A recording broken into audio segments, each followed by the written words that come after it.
Hi guys, welcome, Palace to the Core. This is the match reaction for the game Aston Villa against Crystal Palace, and there's a lot to unpack in this game, I have to be honest with you. It's one of those games where I was thinking lots of things during the game, and I think it's probably a good idea to put some of those in a separate video. So what I'm going to be doing is, after I've done this video, then probably tomorrow I'll be doing another video where I'll be talking about what I think could be happening at Palace and what perhaps they could do to fix it. But so obviously don't forget to subscribe to the channel if you want to stay in touch with what's happening here, and also see the videos when they are uploaded. So the team that actually went out was I think, quite a strong team. We had Gaeta at the back, then we had Mitchell, Gahey, Anderson and Klein at the back. We had Lokonga and Doucouré just ahead of them. Ahead of them was Eze, Elise and Ayew, and then Zaha up on his own. And I think that it was quite a good it looked like quite a balanced team on the face of it. You know, we had Doucouré and Lokonga in the middle, who I think played well together so far, and obviously the very familiar back line, and Zaha thankfully back from his injury and playing up front for us. Not necessarily his ideal position, I'll be honest with you about that. I think that being up there as a lone striker is a bit difficult for him, especially because if he's up there on his own, he's one of those players that gets marked off the park generally, and so it takes out that threat automatically when he's then marked so hard and so well, so tightly, that he doesn't get into the game. That wasn't the case against Aston Villa, but it is one of those issues that he can have sometimes if he's up there on his own. But anyway, as the first half began, I thought that if you saw my match preview, you'd know that I actually thought we would win the game. I thought that it was one of those games where we'd been kind of improving over the last couple of games, and I thought that we would come out and we would have a bit more impetus, and that we would, perhaps be able to rustle up a goal from somewhere. And that's really what I was hoping for, that we would be able to get this goal and or get maybe even two goals and settle ourselves down a little bit. Unfortunately, that wasn't to be the case. And in the first half, I thought that we had a it was probably we had probably had our fair share of of possession and things like that.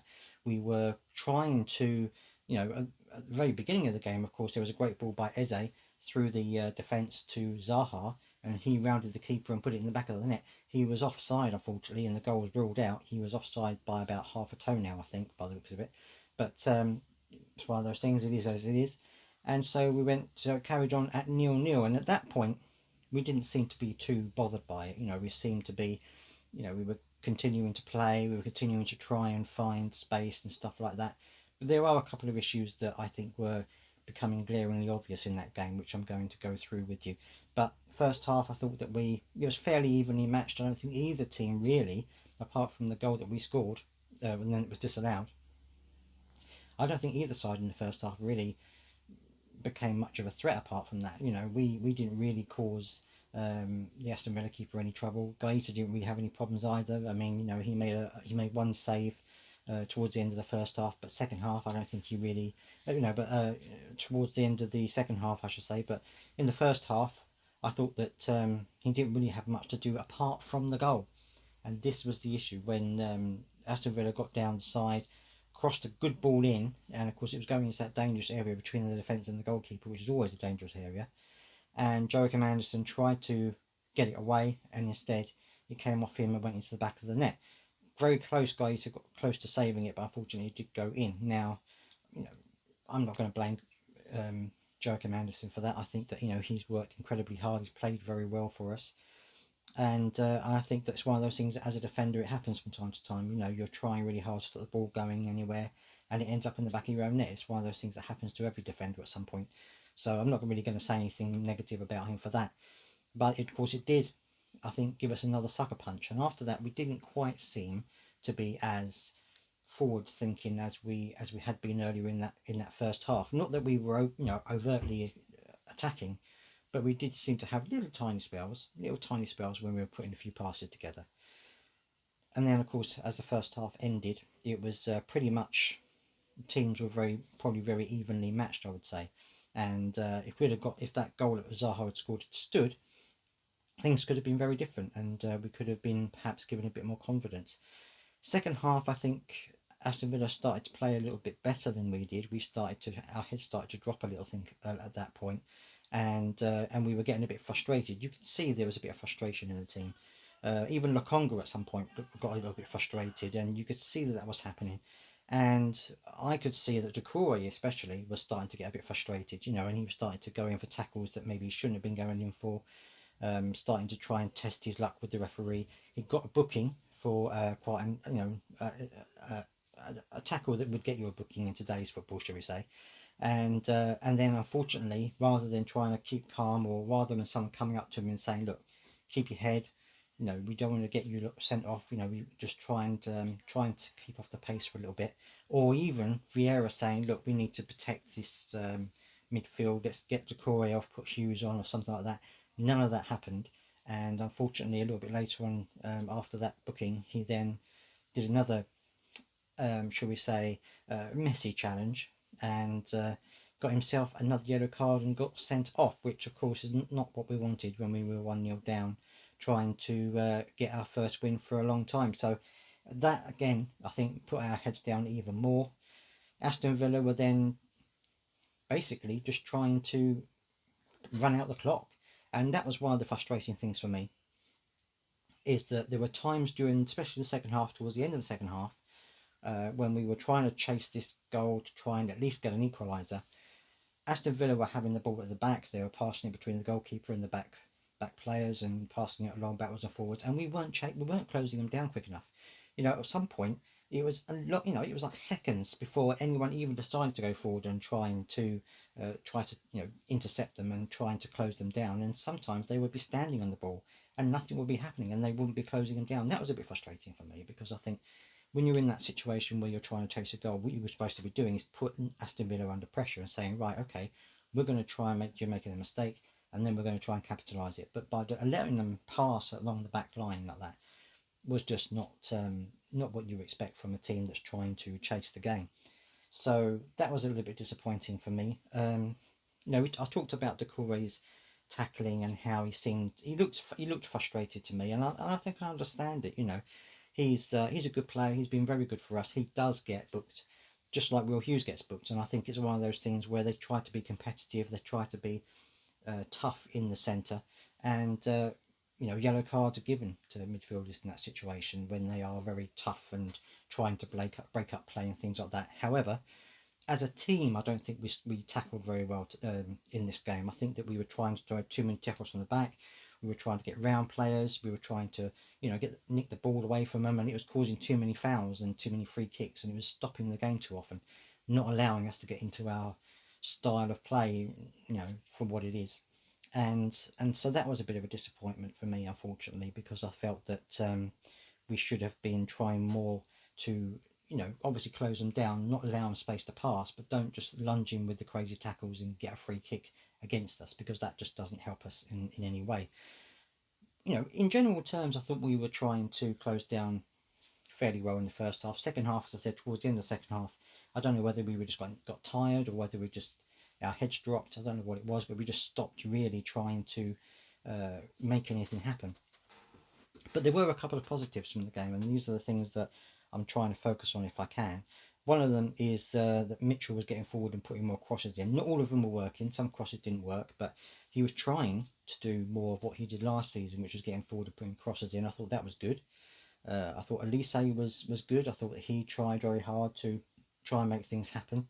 I felt that obviously the back line, Anderson and Gehi again played well. I think Klein had a good game. He was doing well on that right hand side. Mitchell, I think, had a good game as well. I think, as I said, he was trying to cross the ball in as well. So I think that there were positives there. I think that again, Lokonga and Doucouré worked pretty well together. Lokonga seemed again to be fairly good on the ball. Ahamada came on towards the end of the game and didn't play that well. I don't think he made a couple of silly mistakes, got himself booked, and so I don't think he had the best game, shall we say, the best time that he came on. Great to see James MacArthur come on. I thought that was a great thing to see. And I mean, obviously it's his first game back for some time. He was a little bit off the pace, wasn't quite up to speed in terms of the chasing down and stuff like that. But it was good to see him back on the pitch, and hopefully he can build that back up again, and give us a bit more options in the middle, shall we say. I think that Eze again didn't seem to me to be the Eze that we know, the Eze that we know can turn on the skills and, you know, run at people and stuff like that. There wasn't enough running at people. And, you know, when you've got Eze and you've got Elise and you've got Zaha on your team, that's one thing you think you're going to have a lot of, and that is running with the ball at defenders. Didn't really happen. They were trying to get the ball over the top and get to Zaha and things like that. Apart from that, they didn't seem to have a plan. You know, apart from getting the ball over the top to Zaha, didn't seem to have much of a plan or to doing anything else. And I've noticed that Aston Villa were doing it, and a few other teams have been doing it, and that is they've been passing through the channels. You know, where our left back or right back, in between those and the central defenders, they've been passing down those channels. And I've noticed a lot of teams have been doing that quite a lot against us. We don't seem to have learned how to cope with that. So, you know, that seems to be a bit of a chink in our defensive armour at the moment. That they're, you know, they're passing through and the defenders overlap, and it's becoming a bit of an issue, a bit of a thing that I'm seeing a theme here. So hopefully that will be addressed as well. Patrick Vieira has said, and he's talked about the game himself, and he's talked about various things which I'm going to go into a little bit here towards the end of this video here. There was apparently booing at the end of the game by Crystal Palace fans. I didn't hear it myself. I wasn't there. I heard it on, you know, hearing it on the TV. I didn't hear any. If you were at the game or if you heard the boos, do let me know in the comments if you heard them or not, and whether they were coming from us or whether they were coming from something else. But he was asked about the boos, and he said, "I didn't hear that. If you heard that, fans always want teams to do well and to win, especially when you travel away from home. So the frustration, you always understand it. But the players tried hard and did their best to get back into the game, to score the goals, to go back home with something. The fans know where we are and who we are as a football club, and what we want to achieve. There is a process that is in place. You have to look at the number of new players in the squad and how young they are, how many of them haven't been playing in the Premier League, and that the experience, we know how important it is. They need to be exposed so we can learn. If we are all on the same page, those players will be top players in the future." Um, it's one of those things. I think that it's a very fine balance between having players that are young and trying to be experienced, and having a team that can actually play and score goals and actually win games. I don't know. It's very difficult at the moment. If you know, on Twitter there was a lot of Vieira out being spoken on here, and people were putting themselves into camps. You know, are they Vieira out or Vieira in? Personally, I'm not Vieira out at the moment, only because I don't entirely know who we could reasonably and realistically bring in who would do a good job. You know, there are managers out there that are currently out of a job, but I don't know whether any of those would actually be realistically coming to Crystal Palace. So who is there? Who would come in and try and turn this around? I'm not entirely sure, and I think that's one of the reasons why at the moment I'm not Vieira out. I think that, you know, we're not completely capitulating. We are working hard, but we're not creative enough, and that is the biggest issue for us. We're just not creative enough. Our creative players aren't creative. You know, Wilfried Zaha's doing his best, but he's up there on his own. Um, you get flashes from other players like Elise, but it's not enough, and we need to start building that up a little bit more, I think. So anyway, that's my thought. That's my two pennies worth, and I want to hear your views, of course, about what you think about the game. Whether you think that it's time for Vieira to leave and find someone else, or whether you think that this is just trust the process and eventually it's going to turn itself around. I'd love to hear your views as always, and thank you again for joining me.